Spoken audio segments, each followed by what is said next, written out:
Hello and welcome to another episode here in Yabang Pilipinas. In this episode, we will talk about vertebrate pests, natural enemies, and invasive species. So these are things na nasa TOS for crop protection.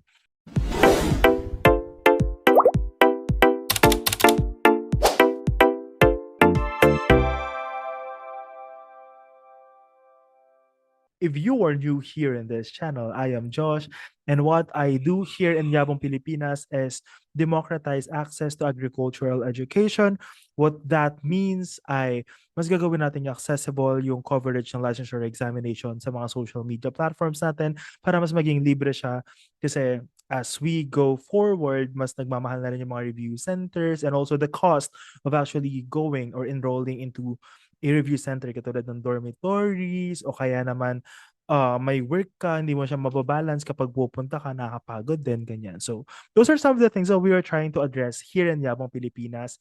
And, ayun, if you have any questions moving forward about my episode, I always say this, na free kayo na i-raise yung questions nyo, yung concerns nyo, clarifications sa comment section para ma-address natin siya. I am very happy to reply in detail about dun sa inyong mga concerns. Aside from that, I want you also to share this video to some of your friends na gusto yung pumasa ng lecture examinations with you.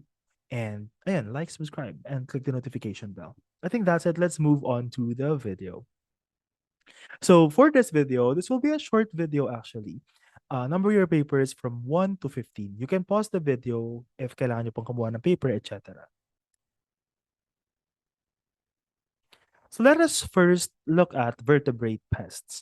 The way I attack this topic in crop protection is that kung ano yung mga relevant na na-observe sa mga uh, crops na meron tayo sa Philippines, ayun lang yung ipag-focusan natin. Ayun. So let us start with vertebrate pests.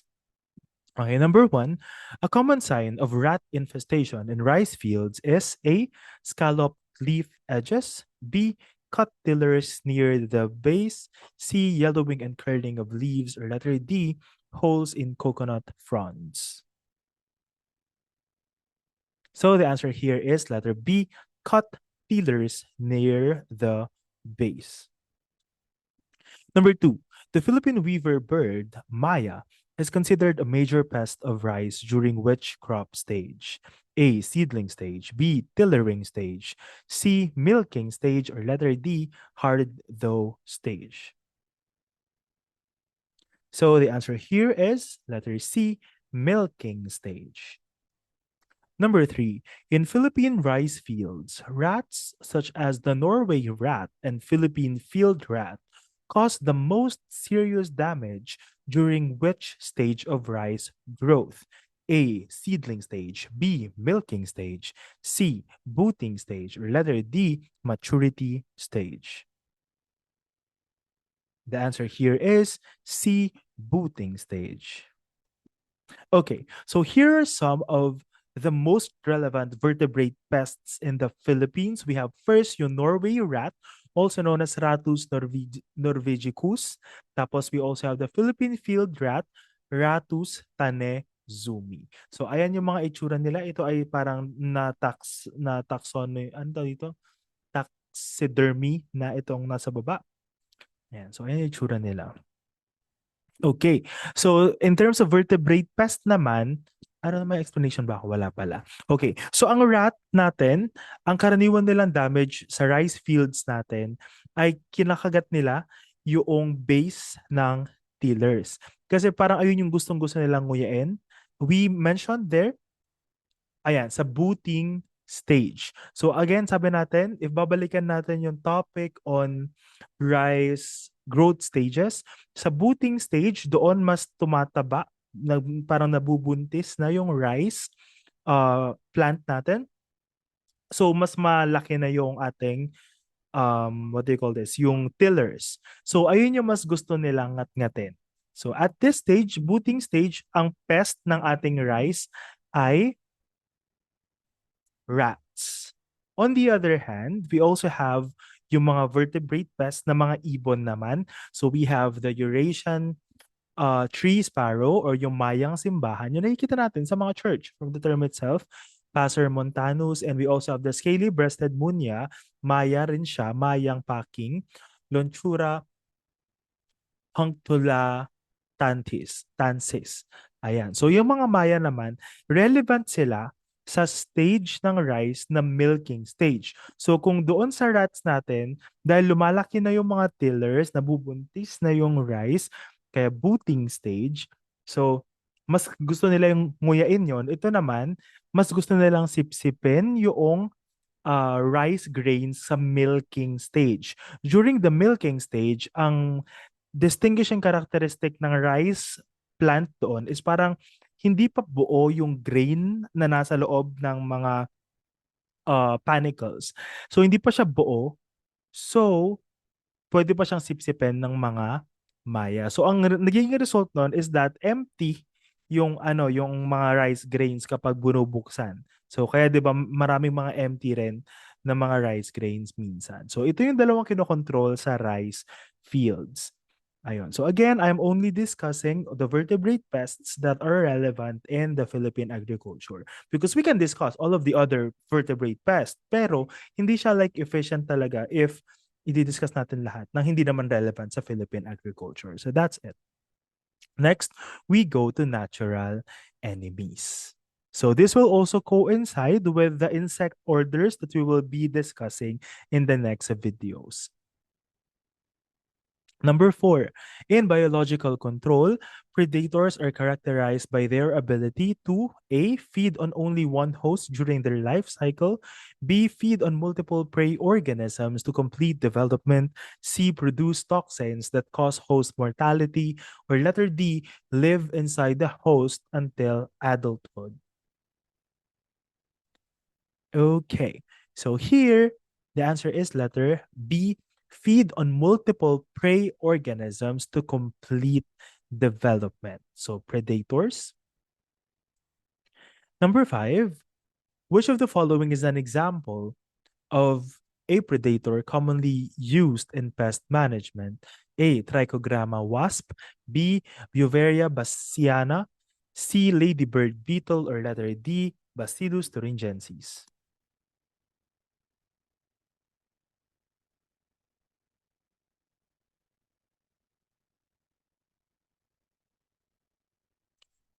Okay, the answer here is ladybird beetle. Predator. Next, parasitoids. Parasitoids differ from predators because they A, kill multiple hosts to complete their life cycle, B, require only one host to complete their life cycle, C, are larger than their hosts, or letter D, cause diseases to pests. The answer here is require only one host to complete their life cycle.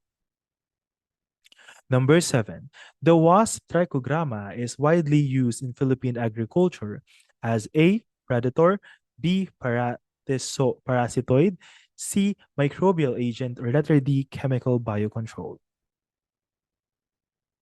The answer here is parasitoid. Number 8, microbial control agents include microorganisms that A, consume several pest species directly, B, infect and cause diseases in insect pests, C, require a single host for reproduction, or letter D, protect crops through competition. The answer is B, infect and cause diseases in insect pests. Okay, now let us discuss natural enemies. So natural enemies, these are organisms that can kill, weaken, or reduce the reproduction of insect pests. Kaya siya natural enemies. Na kapag pinagsama mo yung yung insekto na yun, tapos yung isang insekto sa isang lugar, ayan, or kung anumang pest yan, mas na pwedeng mamatay, humina, or bumaba ang pag-reproduce ng insekto na iyon. So they are generally grouped into 3 categories which are predators, parasitoids, and microbial agents. Let us look at each one of them. So we have predators. These are organisms that consume multiple pest species to complete their life cycle. The key term there, kapag natural enemy siya, tapos nagkakapag, what do you call this? Nakakapag-benefit pa rin siya doon sa iyong garden, tas multiple yung pest species na pwede niyang kalabanin, siya ay predator. So examples nito, we have here the ladybird beetle from the insect order Coleoptera. We also have lacewing from the insect order Neuroptera. We also have earwigs from the insect order Dermaptera at yung praying mantis or yung European mantis from the insect order Mantodea. So that is the reason why in our discussion sa insect orders that I will post next month, April. Ayan. Sa ating discussion on that, ang mga highlight ko lang doon ay yung mga relevant sa Philippine agriculture. So there are a lot of insect orders that we have. Pero the relevant insect orders in the field of agriculture ay I think 13, 14 lang yata yon. So kasama tong mga to doon. Kaya siya relevant kasi itong mga insect orders na to, they are considered as predators na natural enemy. So remember each one of those. Those are predators. Next, we have parasitoids. We also have, ito yung isa sa mga pinakasikat yung parasitic wasp. Ang mga parasitoids naman, these are insects that need only one host species to complete their life cycle. Typically, they are smaller than their hosts. Okay, ito yung example. We have the trichogramma here. Ang damage ng trichogramma, I don't think if nilagay ko siya dito. Oh, wala siya dito. Ang damage ng trichogramma is that yung wasp na ito, mangingitlog siya. Example, I don't actually know if this is the corn borer na egg, pero ang idea nun is that itong wasp na ito, itong insect na to, mangingitlog siya doon sa loob ng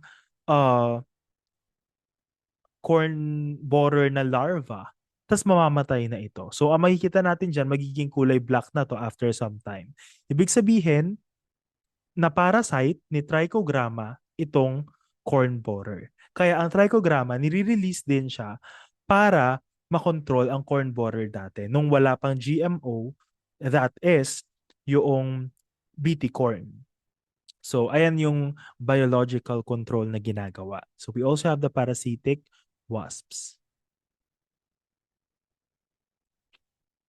And we also have microbial pathogens. So ang microbial pathogens naman, these are microorganisms that infect and cause diseases in other organisms, including pests. So ito, mga pathogen sila. We have discussed about a lot of pathogens. We have the fungi, bacteria, virus, yung mga yan, di ba? So itong mga to, they are not like plant pathogens per se, but they are pathogens. So parang tayo sa people lang din. Kasi kaya tayo nagkakasakit because of pathogens. So ito naman, these are different pathogens na kapag nag-contact sa kanila yung insect or what, nagkakasakit din kumbaga yung mga insect natin.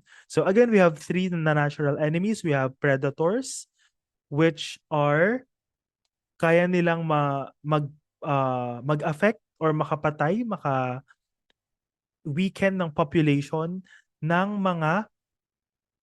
maraming organisms. Ang parasitoids naman require only one host. So marami sa predators, isa lang sa parasitoids, and microbial pathogens, parang sila yung mag-i-infect o mag-cause ng sakit sa ibang organisms. So example, we have the fungus Beauveria bassiana. So ito, kapag nagkaroon ng contact yung mga insects with this fungus, example, yung ating mga grasshoppers, katulad na nasa photo na ito. So, ayan, ganito yung mangyayari sa kanya. The spores germinate in humid conditions and penetrate the cuticle. So, yung fungus na to, it can cause toxins doon sa grasshopper. So, nagko-consume yung body ng insect. Ganito yung kanyang itsura.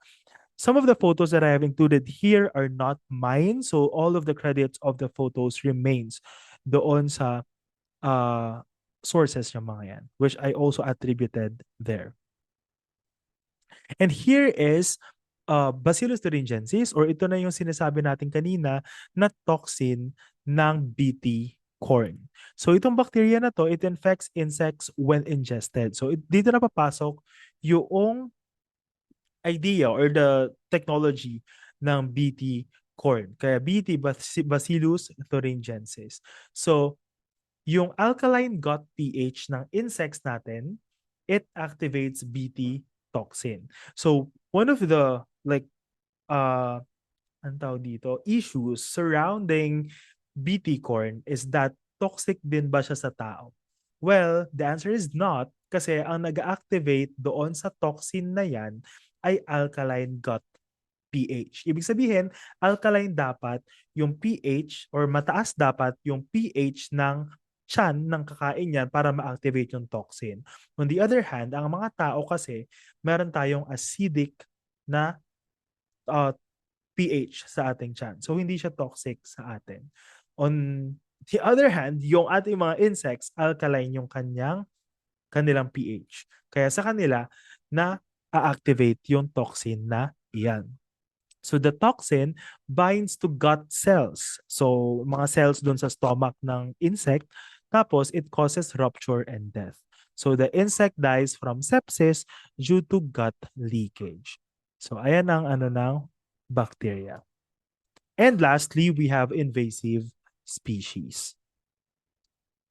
So number 9, the invasive golden apple snail, Pumasea canicillata, was originally introduced into the Philippines for A, ornamental use, B, aquaculture, C, weed control, or letter D, biological pest management. The answer here is aquaculture. Number 10, a distinguishing feature of golden apple snails is A, white cotton-like egg masses, B, pink egg clusters above water, C, underground egg laying, or letter D, brown hardened egg capsules. The answer here is B, pink egg clusters above water. Number 11. Which of the following is an effective cultural control practice against golden apple snail in rice paddies? A. Application of systemic insecticides. B. Release of trichogramma parasitoids. C. Hand picking snails and crushing egg masses. D. Flooding the field continuously. Look at the question. The question is asking for cultural control practice. The answer is hand-picking snails and crushing egg masses. Okay, so this is the golden apple snail. Siya yung kulay pink na nakikita natin sa mga rice fields na egg masses. So it was introduced in the Philippines in the 1980s for aquaculture. Kumbaga, ayan yung kakainin ng mga isda, yata. Tama ba? Oo, yata. But became invasive in rice fields because they are voracious feeder on young rice seedlings and aquatic plants. So, yung golden apple snail, it is actually a pest of rice sa kanyang seedling stage. Kasi sa seedling stage, kaya pa nilang ngat-ngatin yan. So, ayun nga, sinabi ko dun sa episode on the rice stages that in different stages of the crop, merong iba't ibang klaseng pests na meron dyan. Example sa ating rice, sa seedling stage, kapag maliliit pa lang siya, kaya pa siyang kainin ng golden apple snail. So that is the time na ang pest ng rice ay yung golden apple snail. Then kapag medyo lumaki na yan sa kanyang vegetative stage, ang mas nagiging pest na niya ay weed species. Tapos pagkarating ng booting stage, ang pest na niya ay rats, which is a vertebrate pest here. Tapos pagkarating ng milking stage, kapag pinupuno na yung grains ng rice, ang pest naman na niya ay mga ibon, which is yung Maya or yung Philippine weaver. Ayun. So, different stages of the rice, meron tayong iba't ibang peste. So, recognizable by their globular shell and pink egg masses laid above water. So, ito yung sign. So, ang ginagawa dapat, pwede mo i-handpick yung mga snail or tanggalin mo mga yan, i-crush mo yung mga snails na yan. So, ito lang, discussion lang ng development niya. The female lays hundreds of eggs in clusters on stems, dikes, or irrigation structures. Kaya even sa mga semento, nakikita natin yung mga yan sa gilid-gilid ng mga semento. So the eggs hatch in 7 to 14 days. So sobrang dali lang. Juveniles mature in 2 to 3 months. So kapag sobrang dami na nila, possible na kapag kunwari magpa-plant ka, madali na lang nilang makain yung buong rice fields. So the control here, yan, manual hand picking snails and crushing egg masses. Cultural naman, use of bamboo screens and traps. Biological, encouraging natural predators like ducks, ayan, pwedeng kainin ng mga pato. And chemical, molluscicide. So, yung chemical, nasa end yan, last resort yung mga yan. I think, ano ba yung nakakalagay sa question kanina? Cultural control practice. So, here, again, meron mga ganitong questions. Ito kasi, cultural ba siya or manual? Manual, physical cultural actually. Minsan nakakalito yun. Pero kapag kunwari, ganito, okay, cultural yung sabi pero walang like super duper cultural doon. Piliin nyo na lang yung pinaka best na answer doon. Which is here, ito, handpicking snails and crushing egg masses. Well, somehow, cultural pa rin naman yun. Kasi management practice siya. So, yeah.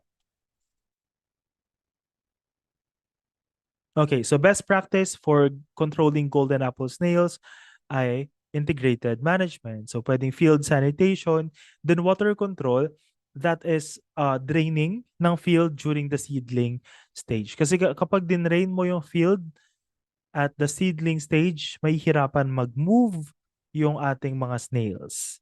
Ayan. Kasi 'di ba kapag watery or flooded yung conditions, mas madali silang makamove throughout the field. Pero pag dinrain mo siya, papasok lang sila doon sa kanilang shell. Kasi hindi okay yung environment na yun sa kanila. Okay, number 12. The most successful biological control agent released against the coconut scale insect in the Philippines is A. Beauveria bassiana, B. Comperiella calawanica, C. Ladybird beetle, D. lacewing.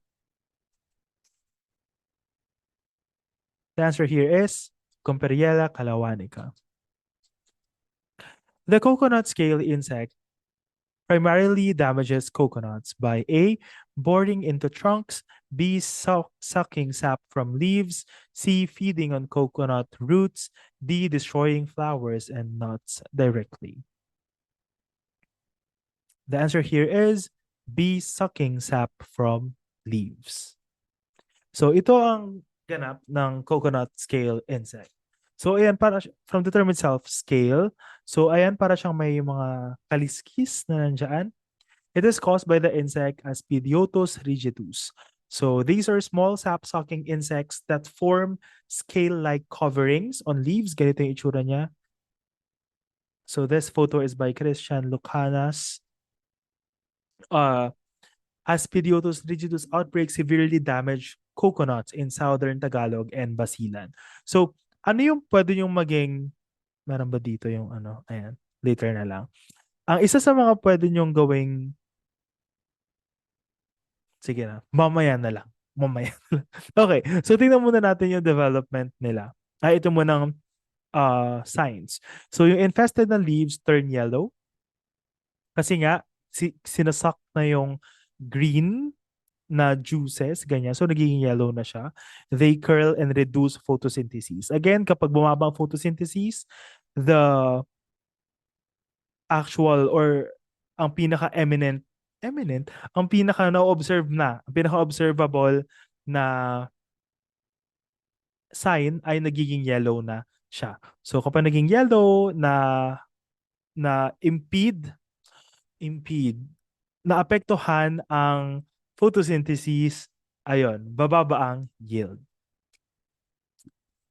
So, development ng coconut scale insect, yung females, they lay eggs beneath the protective scale cover dito.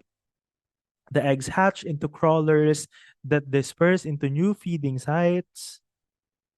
Ayan. So, ito yung mga control. Ito na yung sinasabi ko kanina na ang tagal kong inisip kung sasabihin ko na ba dun sa part na yon. Pero ito na siya. Welcome. Wow. So, control agent is biological. So, introduction of parasitoids, which is Comperiella calawanica, highly effective in the Philippines. This was also done, I think, by a study na located din sa Calabarzon. Ano yung clue nyo na ang isang, na ito ay para, ano yung clue nyo na para matandaan ito? So, we have here Comperiella calawanica. Ang coconut is a top producing na crop, alam natin yan sa Calabarzon, and Laguna is one of them. And we have a place which is Calawan, Laguna. Ayan. So I think that is also one of the reasons kung ba't yan inilagay dyan na species, kung ba't yan yung inilagay na pangalan. So ayun. Kalawan and ang coconut ay top producing sa Calabarzon na kasama ang Laguna. So ayun yung clue nyo. Kapag hindi nyo alam yung ano, yung part na yan. So, Kalawan, Laguna. Okay, coconut, ano siya sa Calabarzon. Okay, number 14. Which of the following is a vertebrate pest of rice in the Philippines? Review na lang tanong kanina. A. Ratus tanizumi. B. Trichogramma evanescens. C. Beauveria bassiana, or letter D. Pumacea canaliculata. The answer here is Ratus tanizumi. Again, what I'm doing here is making you familiarized with the different scientific names. Kahit na kunwari sabihin natin na ay wala pong lumalabas na scientific names last year or what. Paano kapag 2035 meron na lumabas? Paano pag 2040 meron na lumabas? So, just familiarizing this sa inyo. At usually naman kasi sa mga scientific names, may clue rin dyan sa kanilang mga ganap. So, either just memorize or familiarize yourself with the genus. Ganon. So, which of the following is the natural enemy of insect pests? So, the answer here is natural enemies, Comperiella calawanica. Ayun. So, sa coconut scale insect. Okay, that's it for this video. If you learned something in this video, can you like, subscribe, and click on the notification bell para you will be updated kapag mag-upload ang Yabong Pilipinas ng new videos. As of this moment, March 2026, I am uploading every Mondays, Wednesdays, and Fridays. And hopefully matapos natin ng coverage ng licensure exam, I think June 2026. I will try to cover the major things na I feel like lumalabas kasi as example sa soil science, I can say na may mga ilang topics na talaga na pinaka-dominant sa soil science. Parang ganun. So, I will try to cover all of those things. Regarding that as well, I have a partnership with a company in the United States, and meron akong ginawang 12-episode series on soil science which covers everything. Over naman sa everything, like soil texture, soil structure, yung mga yon. So, if you have time na tignan yung mga videos na yun, I will also link it below. So, yeah, that's it. If you want, you can share this video to your friends na gusto niyang pumasa ng licensure exams with you para maging licensed or registered agriculturists kayo at the end of the year. And yeah, I think that's it. Thank you for reaching the end of this video. Thank you very much for listening. See you in the next episode. Bye.